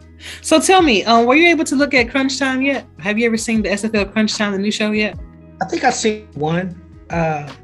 It's basically where they're showing highlights of the games, correct? Right, and and then they're doing like different analysis, different perspectives on games and things like that. It kind of has like a sports center feel to it. Right. What did you think about it? Exactly that it was very similar to Sports Center. It's interesting. I mean, it's just more content to review whenever I have time. But it's I don't have any negative thoughts about it.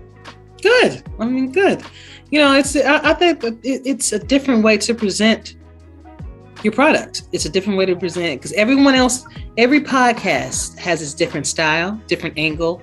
I use a little music with mine and kind of make it kind of soothing, kind of like this is how you end your night, where Dave is more the more party guy. If you want to just kind of get up, you go with him.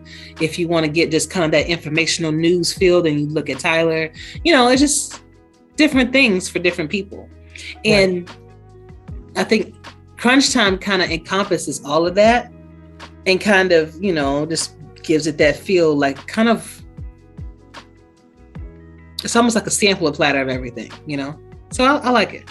I like it. Yeah, I'm gonna have to check it out more often, but as time. Definitely. A couple more questions before I put you on the hot seat, because I have to, because you've been in the league long enough to be able to handle these questions. Uh-oh. Yep. So thoughts on the @everyone ping that's in Discord. Does it bother you when the content creators or people just use that button to announce that they have something that's coming out? Or do you prefer like they have the events calendar, we just post whatever we have up there, where if we're interested, we can just click that button and actually get a link to it? I like the calendar. I think that was a great idea. But then again, the pings don't bother me, I try to keep everything basic, simple, I try not to let the minute things bother me, because life is much too serious to let something like a notification offend you, That you can just turn off. You can mute it. Right. Yeah, you turn it off, but the calendar idea was on point. Okay. All right. Sounds good. You're welcome for that. Should esports be considered a sport? Oh man, I don't think so. Why? I don't think so. Because a sport, you have to physically, in my mind, my definition of a sport, you have to physically exert yourself, practice constantly, in order to be good. I just feel like it takes more physical effort for a sport to be considered a sport. Okay. Sports, wow, that's a great question, because you are physically, I mean, we don't use controllers or anything like that, but no, I stick by my answer. I don't think it's considered a sport. Okay. It's interesting. It can be looked at both ways to me, because I've heard both sides of it, because I've been asking this question since I came back, and so I have been able to hear different perspectives. And I think it can be with the emotions that you invoke because you are so invested in your player. And a lot of times you're emotionally spent after that game, as if you was out there playing, when at the end of the game, whether you win or lose, and like, I'm ready to go and lay down, because I spent a lot of this time yelling at my TV. And yes, even though you're not out there physically playing, catching balls and throwing them and stuff, you're still exerting some kind of energy in order to partake in it. And then you get emotionally invested in it. And of course, you don't see your player. I'm out here throwing interceptions. I'm like, you know what? Listen, you need to go sit down, put your glasses on, and stop throwing to the other team. Oh yeah. Yesterday, I'm surprised I still have a TV, because yesterday I just knew I was going to throw my cell phone at the TV. I think the only thing that stopped me was we were in voice chat, so I was hearing Yogi in my, on my phone, and I had the TV on mute. But in Yogi, I think his feed was a little ahead of mine. So even before the action actually happened on the TV, it was like, oh man, like, you gotta stop. You gotta stop, brother. This happened. I want to tell him so bad, mute your phone, Yogi. But no, it was great fun. But yeah, yesterday I thought I was gonna have a heart attack or a stroke, or I had to calm myself down, and yeah, but it was fun. Good. I mean, it is, and that's what I mean when you invoke that emotion, and because if you played sports before, so that you feel like that for real when you're out there. So that's how I feel like it could be. And while you're not out there, I mean, I feel safe being a quarterback in this league because I ain't going out there and taking them shots to my chest like that. I know. No. And I have my nephew is actually he's on an esports team for NBA 2K. And so if he heard me say that it's not a sport, he'd probably be mad at me. So he can't watch this. But yeah, he was drafted. He's actually on a NBA 2K team. Nice. That's pretty good. I started with the ESBL too, so that's pretty good. Okay. It's crazy over there, but that's a whole nother thing. Name one sport that should be considered that is currently considered a sport that shouldn't be. People say, "Oh, yeah, this is a sport right here," and I'm like, "What is this?" Like curling. I'm with you with curling. Thank you. I'm so. And I think they actually play that in the Olympics. Yes, I just watched it. I glanced over it as I was switching through the TV. But it's so funny when they trying to sweep the ice in front of this little whatever they call it. I'm like, man, who started this? And how did they start it? They say, let me see how far I can roll this thing down the icy street. Wait, let me sweep in front of it to clear the road off. I don't know. But yeah, it's curling. Curling should not be a sport. That is a good question. It should be outlawed.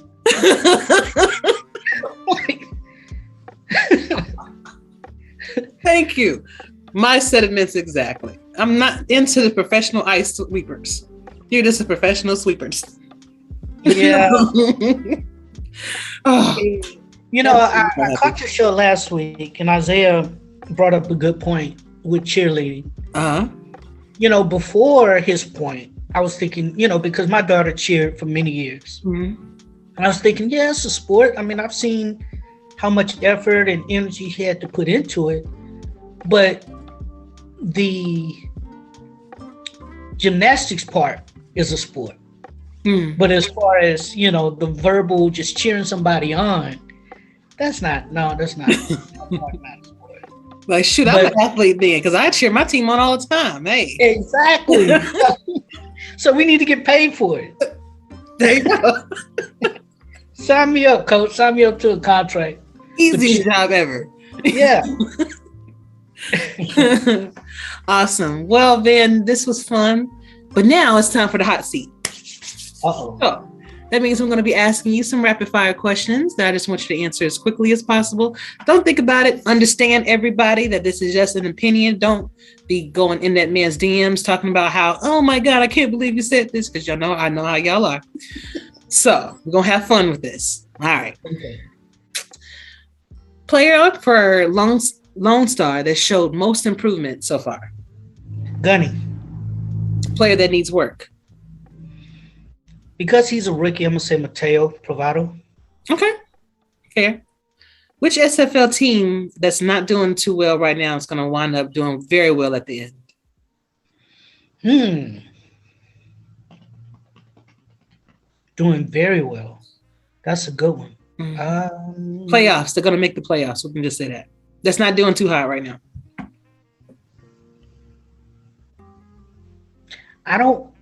Well, I wouldn't say that they're not doing too hot, but because they are recently on my mind and gave us such a difficult time, I'm gonna say Houston. Okay. Player on your team that is most active. That's most active. Mm-hmm. Oh wow, our locker room is everybody's pretty active. I'm gonna say Yogi. Okay. Funniest player on your team. Dave. Most serious player on your team. Myself. Player that is the hardest on himself on your team.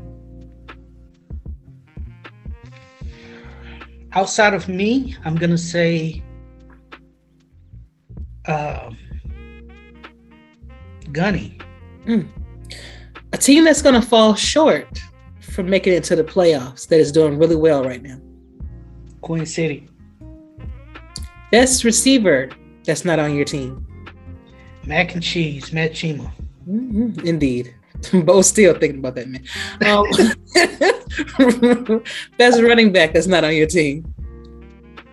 Ooh, I know you want to say Ike McBride. I know you want to say Ike McBride. I did want to say Ike, but yeah, Kevin Say. Yeah, Peanut, man. That's a beast. Indeed. And I've always thought highly of Kevin Say and Ezekiel Love. Mm-hmm. Kevin Say really showed me a lot. Yes. And he's definitely gonna be an MVP at some point. He definitely is gonna he's gonna be in the Hall of Fame at some point. Oh yeah. Oh, and my boy Jimmy Hazard. I love, Yeah. Yeah. Best tight end not on your team. Will Todd. Best quarterback that's not on your team. Jack Wickman. Mm-hmm. Best kicker not on your team. Sicario. Best defense overall right now. Lone Star. Best offense overall right now. Lone Star. Which team is underrated? Lone Star. Which team is overrated? Oh. Queen City. Last question. Who will be the season 18 champions? Lone Star Glory. All right. Well, thank you, Van. You flamed the hot seat, and I appreciate that. This has been fun. We got to do this. Absolutely, man. I'm looking forward to it. Listen, it was a pleasure always having you on the show. You can feel free to come back anytime that you want to. Just let me know when you have availability, and I'll have you back on. It's always a pleasure. Did you have anything you wanted to say before you leave? Just want to shout out to my Lone Star teammates. Go Glory. Indeed. All right. Have a good one, and happy Valentine's Day to you. Thanks. You as well. Right. Take care. You too. Bye. All right, everybody, and welcome back to last fourth and goal interview of the night with my good friend, my personal editor for my Player of the Game awards and things like that. I want to introduce to everybody Mr. Mike All. He is a defensive end for the Jacksonville Kings that just came off a good win too, huh? How you doing? Yes, ma'am. It was nice. I'm very happy about the wins, but I would really like to just win one outright instead of having this last minute or now overtime stuff. I know exactly how Eddie feels now, man. It's so stressful. It is, and indeed. But you won up with the W. So, Oh yeah, I mean, and it's definitely it definitely shows what the team has, what it takes that we can A, win those close games, and B, come from behind by a good margin and win in the end. So y'all are 3-1 now. Coming off the bye week, winning this one. So which team that you played against your 3 wins you've had, which do you think was the most nerve-wracking for you? Probably this last the last one was definitely the most nerve-wracking because that was the one where we fell the furthest behind. Logan Jack had a monster game. He had, I'm pretty sure that was the most rushing yards against us in a single game so far this season. And with the stat of 2003 days since the last time they beat us, I was like, you guys are just setting us up for the jinx here. Can you just stop putting that stat up there? So yeah, it was definitely stressful, and I know they're a much better team than the outcome ended up being. They're probably the most talented team to not consistently make the playoffs. That's a good point. That's a very good point. And they do have a very prominent quarterback with Matt South. He's been in the league for forever, you know. So yeah. I think it's about them just kind of honing in on what they do well and capitalizing on capitalizing on it. I mean, but you guys didn't have any turnovers. That helps. Where they had 3. Now they did stifle the rushing game for Jacksonville. To be honest, that was Jared's best game since like 3 games into season 16. Oh, okay. Hey, 84 yards. I mean, hey, it could have been 0. So it could have been, but it wasn't. We weren't going to let that happen. Indeed. So, how do you think your individual player's performance has impacted the team? He's come up with some good stops when need be. There was a really nice tackle for loss on Logan Jack in there. He's getting to where I want him to be. As of this week, I'm just a couple points shy of being maxed out on strength, which then he will be ready for the real animations to finally kick in and become that dominant force, like take one on the other side of the line. Okay, gotcha.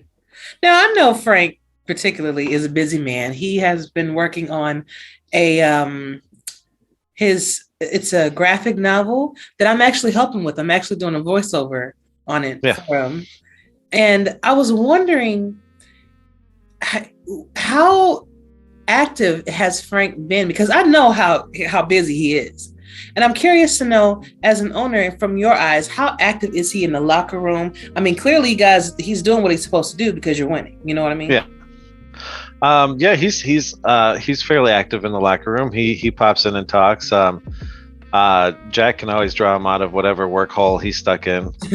And that's the beauty of Jack. He keeps everybody on their toes because you never know what he's going to talk about. And it's always something that makes you laugh.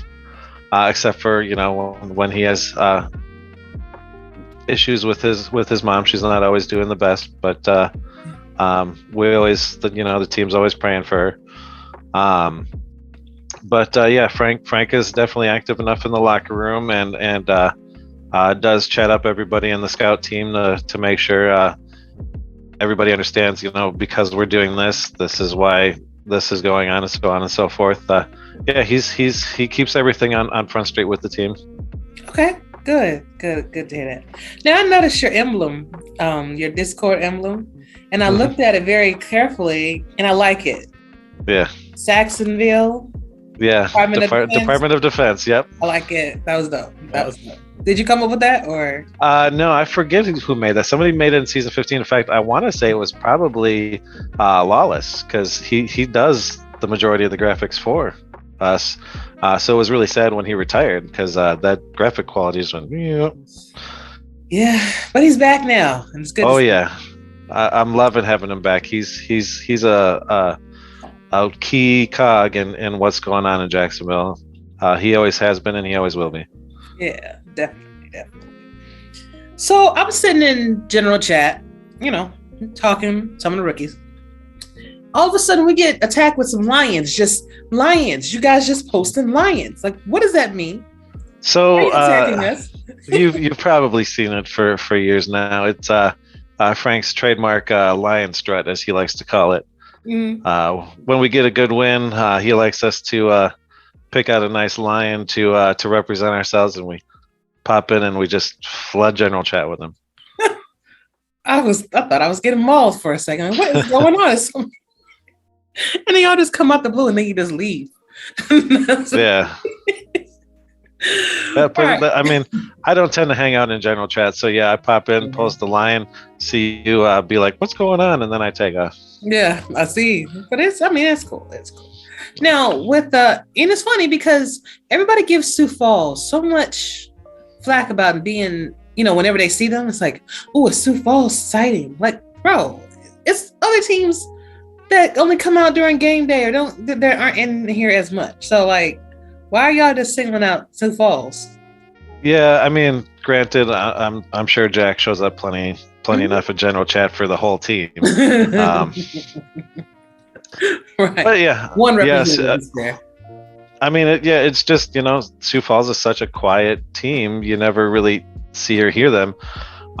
In fact, if my rookie season, if Jose Fuentes hadn't have been the coach, I would have never known that anybody was actually on Sioux Falls. So.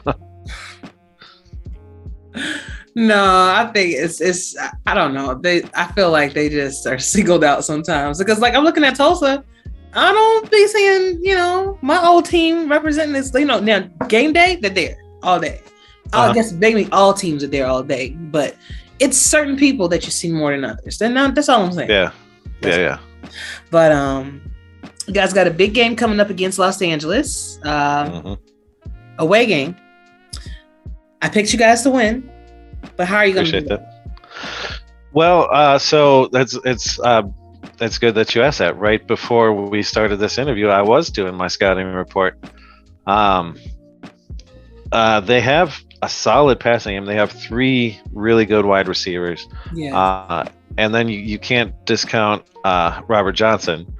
And he's got little Ramen running in front blocking for him. I call him little, but Tommy's a big dude. But that's the key. You got to figure out how to balance that, because you focus on one, you're going to get beat on the other. So much like this last game, how do we stop Robert but then stop the receivers? So I'm just gonna give Frank my scouting report, and I'm gonna trust him to use his Jedi Master powers to figure that out. Okay. All right, I like that. Some fun questions. What do you think is a sport that shouldn't be a sport? I noticed you like to ask this question. And I was thinking about it while you were talking to my friend Bo. And I'm going to say cornhole or bags. Some people know it one way or the other. It's a fun game. I love to play it, but I can't call that a sport. You're taking a bag and you're throwing it through a hole and in the board 21 feet or so away from you. That's not a sport. That's a game. It's bean bags. Yes. We just throw hacky sack, if you will. Exactly. Do you think that esports should be considered a sport itself? That's borderline. I mean, there's a lot of activity with the way the guys are playing and doing all that. Our game is a lot less active because it's simulation. I guess I'm gonna have to tip towards the side of it's a game, not a sport.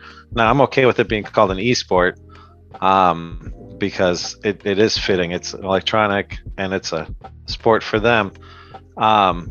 But it's in the end it's a game. But calling it an e-game, that sounds ridiculous. Good point. What do you think about Crunch Time, SFL Crunch Time? You know what? It's been growing and evolving since the first episode. I like Ross Napoli's segment. He gets in there and he tries to find out some interesting tidbits about the league that maybe not everybody knows about. I like hearing the other interviews and stuff, the guys talking. And it's nice to see the highlights because I don't watch every single game. So rather than sitting individually through all the highlights, I can just get it all in one chunk. Good point. What are your thoughts? Now, you and I work together a lot, especially when I'm writing my my articles. And what are your thoughts on the @everyone ping? Is it What are your thoughts on it? Should we stop using it entirely and just move on to using the event calendar, or should people just mute their Discord? What are your thoughts? I've never muted any specific channels. I don't block people, so I don't know what it's actually like to have something muted. Yeah. I don't mind that everyone pings, especially if it's something league related. Right. So like when Cam posts something or whatever, I don't mind being reminded, hey, the show is about to start for people's shows. But I do see the advantages of the event calendar. Pops up right at the top. You can see what's going on. Does everybody check that? Probably not. Right. So there's an advantage and a disadvantage to both. I personally don't mind them. I've made use of them for your article and others' articles. It's a useful tool if it's something I think that everybody might benefit from. Okay.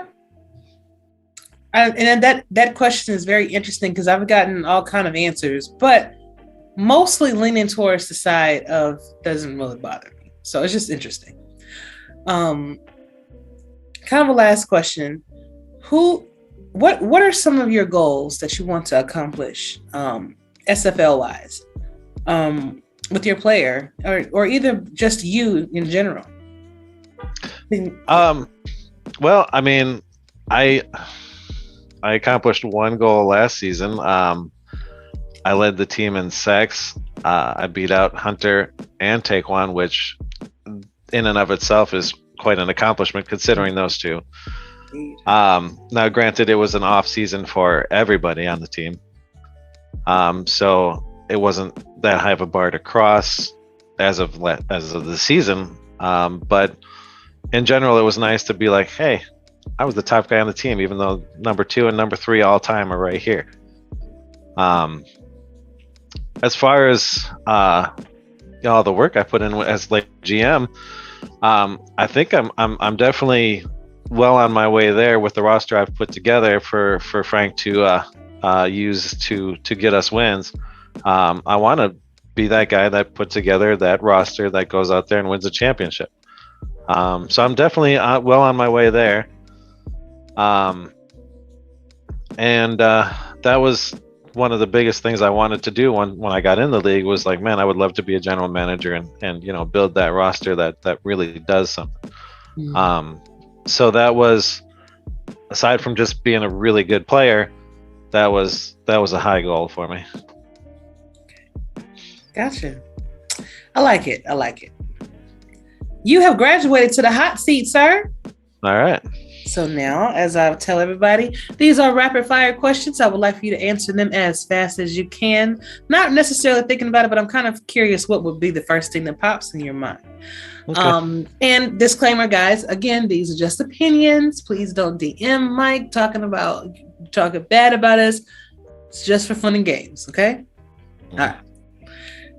So which SFL team that's not doing too good right now will wind up having a breakout season? Los Angeles. Okay. I see definitely qualities there. Okay. What team will fall short that's doing very well right now? Ooh, I see that Tyler likes to say that Charleston is doing really well, so I'm going to say Charleston is going to fall short because I'm not going to let them get to the playoffs. Oh, okay. Wow. Okay. Offensive player on your team that has improved.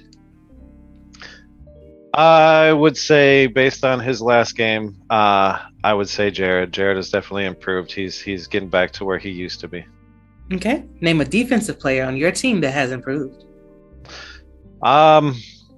Connor Darien.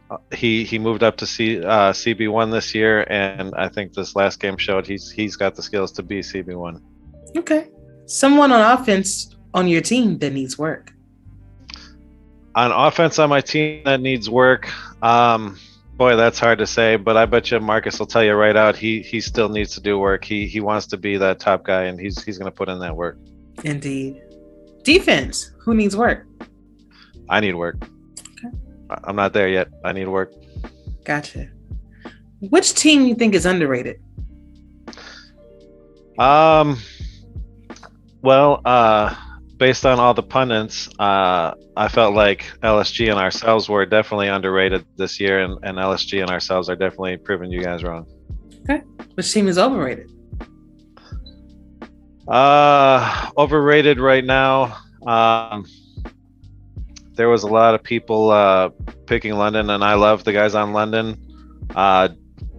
Tyler, as of their last one, still had them, pretty high in the middle of the pack. They did finally get their first win, but they were a little overrated based on where they currently stand. Okay. Best receiver not on your team. Best receiver not on my team it's got to be Kendra Hall, man. She's killing it. Yeah, absolutely. Best running back not on your team. I mean, how do you argue against the three guys out there that are just killing it right now? I love Ezekiel Love, but I got to go Kevin Say. He's a beast right now. Okay. Best tight end not on your team. Man, I mean, I got to say Jack, but I can't say Jack because he's on my team, right? Right. So, I mean, how do you top the Hall of Famer Mike Daggs? Good one. Best quarterback not on your team. Best quarterback not on my team is definitely Jack Wigmore. I mean, this dude is a beast. Indeed. Funniest member of the Jacksonville Kings? Jack Wall, hands down. Jack Wall. Most serious person in the locker room for Jacksonville? Wow. I'm gonna go with Greg Gaines. I mean, he's a solid guy, but he keeps it level. He's all about getting us those dubs, and he was the hero last night. Okay. Someone that is the most active on your team? Well, Jack. I mean, I gotta say Jack. I'd say myself, but Jack talks all the time. Indeed, I do see him out there a lot. A team that's going to score under 10 points this week. Ooh, a team that's going to score under 10 points. Under 10. You ain't gonna get past 10. I'm trying to think of the matchups this week. Let's see. Boy, if I can find it. All right, so you got Baltimore, Queen City, you guys in Los Angeles, Florida, Vancouver, Tulsa, St. Louis, Lone Star, Mexico City, Atlanta, Sioux Falls, London, DC, Vegas, Louisiana, San Diego, Charleston, Denver, Arizona, Houston, Fort Worth. Ooh. You know what? I'm gonna give them some poster board material. I'm gonna say Los Angeles. Oh, here we go. And who's gonna score more than 40 or more points this week? Who's gonna score 40 or more points? I mean, the easy pick is Baltimore, right? Yeah. Last question. Who will be the season 18 champions? I know. I feel like Eddie, he says, why would you say any team other than your own? But until we figure them out, it's got to be Baltimore. Indeed. All right. Well, Mike, you flamed the hot seat. I really appreciate you answering all of the questions. Some people try to skate by and not do that. I don't know why. You just having fun with it, but I appreciate you for doing that. Yeah, it's been a fun interview. Hey, anytime. I always have a good time here. And I just want to shout out to all the rookies on my team. Those guys are balling out this season. I appreciate the work they're putting in. There was some downputting of them by some pundits, but I drafted all great rookies. You did. How does the team handle such when you have those pundits that are not being as fair, maybe? How do you guys handle that? We took a look at it and we were like, we don't get it. We don't understand the disrespect. Granted, it's not being disrespectful, but it's what it is, disrespect. Mm-hmm. And we said, well, let's not sit here and complain about it. Let's just go out and prove everybody wrong. And that's what we've done so far. Indeed. Well, good luck the rest of the season. It'll be interesting to see Maybe it's going to be Jacksonville Lone Star and everybody be wrong in the championship, huh? That would be a fun championship to watch. I would be interested to see how that works out to get that way. Okay, indeed. I don't even know if it could. I mean, it could, depending on the bracket and the way it falls together.